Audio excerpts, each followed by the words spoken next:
play him confronting David Rockefeller and then go to him with some very powerful breaking news. Joining us from Chile, 17-year-old man who people are just marveling at the way he rebuked Emperor Palpatine, known as David Rockefeller. Here it is. Rockefellers, come back. We don't want your New World Order, you know? Leave Chile right now. Leave Chile. You are not... You're killing a lot of people! You're killing a lot of people!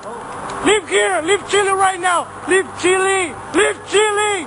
We don't want your world government! Leave Chile right now! Leave Chile, okay? Leave Chile! Your family is the most disgusting in the world, you know? Leave here! Leave! Leave! You also, you're a traitor to Chile! Mr. Agustin Edwards, you're a traitor to Chile, okay? You're a traitor to Chile! What you're doing right now, okay? Okay? Okay? You know everything. You know everything. You're participating with him. You're participating with him in this. Your world government will fail, okay? It will fail! Your world government will fail! Will fail! Will fail! You know it! Leave Chile right now! We don't want you here! We don't want your disgusting thing here! Leave Chile now! All right, ladies and gentlemen, the video's up on Infowars.com and PrisonPlanet.com. You can just search the term Rockefeller confronted in Chile, and you'll get it. But it came out in congressional hearings. Kissinger's been indicted in Spain over it. And, of course, his minion, that's David Rockefeller's minion, that he was responsible for much of the social engineering down there in Chile.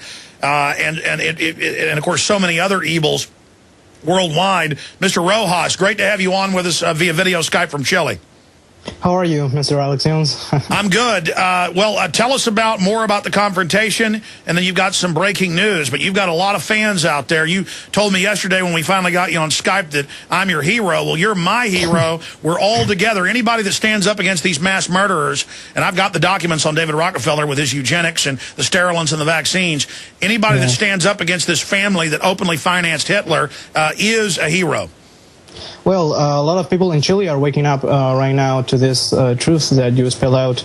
And, well, I knew that Rockefeller was coming to Chile because I received an information from a source that, as you said, I cannot reveal right now.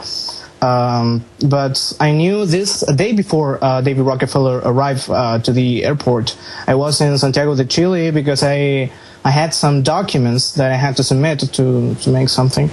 I don't live in Santiago. I live in Teno, in a countryside, in the countryside of Chile. So I was there with my friend, who is also an info warrior. His name is Pedro Reyes, and I want to also to thank him for being there. You can hear him like in the second 46 saying, "You will fail, you will fail." That's the background voice. But we got there like at 1:10 p.m., something like that. And Rockefeller's plane was going to land at 1:15 p.m. We saw the screen with the flights coming in and coming out, and seeing that the plane was already there. So we lost a lot of hope at that time. We didn't know what to do. We were searching all over the airport. There was a lot of people. We think that famous person like Mr. Rockefeller has to arrive to Chile in some kind of a special way, you know.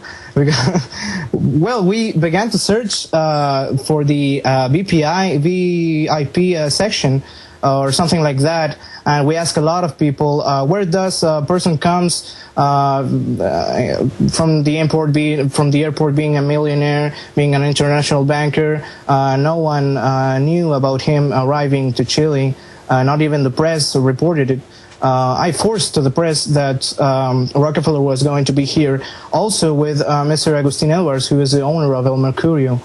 But we had a lot of responses, but nothing clear. Then when we turned around to almost leave the place, we were losing a lot of all hope. We found out that David Rockefeller was there in front of us and waiting for some man to put him on the vehicle where Agustin Edwards was at. Yeah, he's now in a wheelchair. Yes, he's now in a wheelchair. Well, he's looking I don't normally get happy about seeing a person become decrepit, but I tell you, I'm not crying any tears for him. He's one more step towards the mouth of hell opening up for him. He can probably see old Scratch there waiting on him right now. Yes, many people say that, well, how can you scream at an old person? I say, well, physically he looks like an old person, but in his mind he still has the same ideas. So, well, did you see him leering at you vampirically, kind of laughing at you? Like a devil. He seems really like a devil, literally, and his eyes were like red, you know. No, he looks like Emperor Palpatine. Yeah. At the beginning, he apparently thought that I was a fan of his, because he smiles and he saluted me with his hands. But after that, after he heard that I was telling him to leave Chile, his face changed, and then he laughed again when I accused him of killing a lot of people, meaning the eugenics programs he funds, the genocide in China, as you mentioned, that he praised Mao, the dictatorships in South America. When I saw him laugh, I lost control. You know, I started to scream even more, so I heard a man sitting from inside the vehicle. I didn't know who was he, saying, "Don't scream, don't scream." I even went a little bit inside the vehicle, and I found out that Agustin Edwards Eastman was there. As you covered yesterday, Agustin Edwards Eastman is a descendant of Agustin Edwards McClure, who was president of the League of Nations. Yeah, they go way back with the Rockefellers, and of course, Eastman's a huge media magnet. So here is Rockefeller, again, with the power elite of South America. Please continue. Well, that was a big surprise for me. I didn't know that he was going to be there.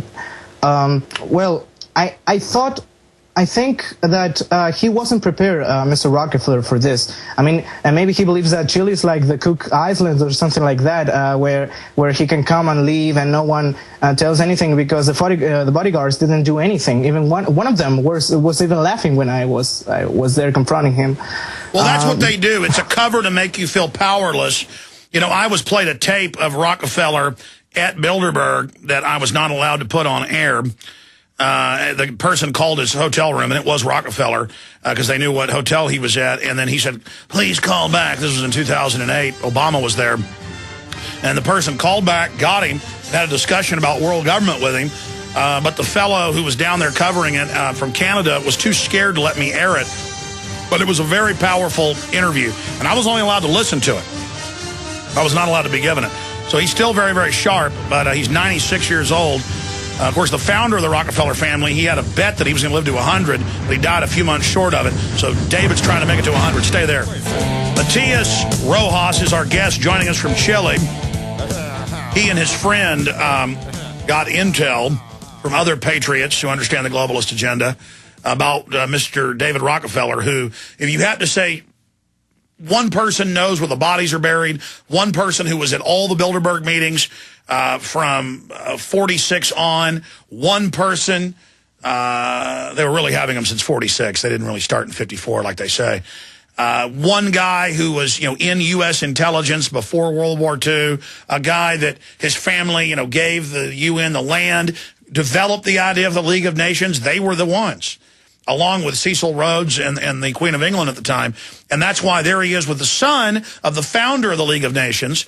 And here comes a great patriot for Chile, confronting someone who was involved in the overthrow of Chile on September 11th by Pinochet. Now, I want to get into your new bombshell info, because we've got the Bushes, running down to South America and buying hundreds of thousands of acres.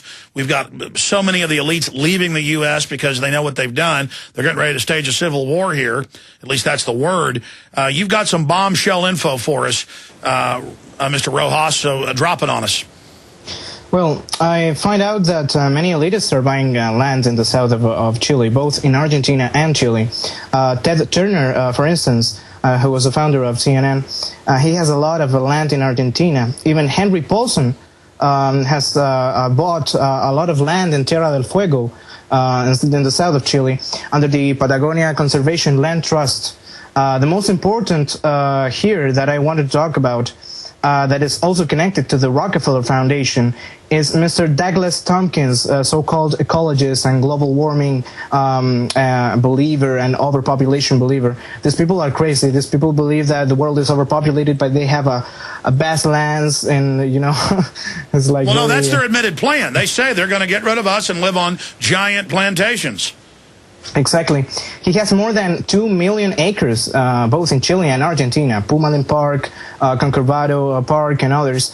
And I have here a copy of a newspaper from 2001 where the lawyer of Douglas Tompkins admits that to buy that land, they use money from the Ford Foundation and the Rockefeller Foundation through grants. Some years ago, and I can send you these links, Alex, to this Chilean news articles, a newspaper called La Tercera covered that covered the fact that Rockefeller is one of the most important people that gives us grants to the ecologists here in Latin America, so they can buy land and give it to UNESCO, as you covered in your film, your first film. And then they personally move in onto it. Same thing in Mexico. We wonder why we're being overrun with all these poor people. God bless them. It's because in the 70s and 80s, they kicked the people off their ancient land, made them go to Mexico City, and then to the U.S. This is so cold-blooded.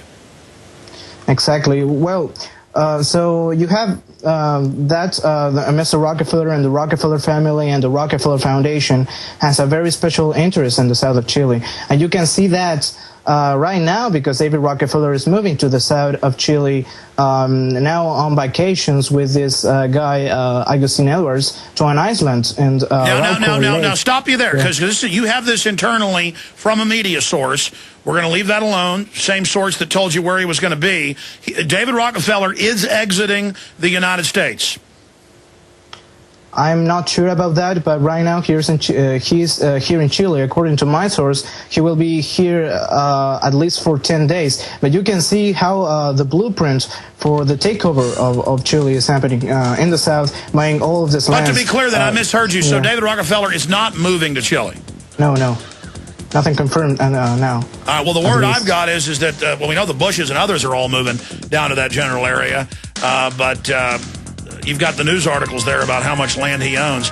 Amazing. We'll be right back with our guest in 60 seconds, and I look forward to having him back up as a correspondent for us down there in South America in beautiful Chile.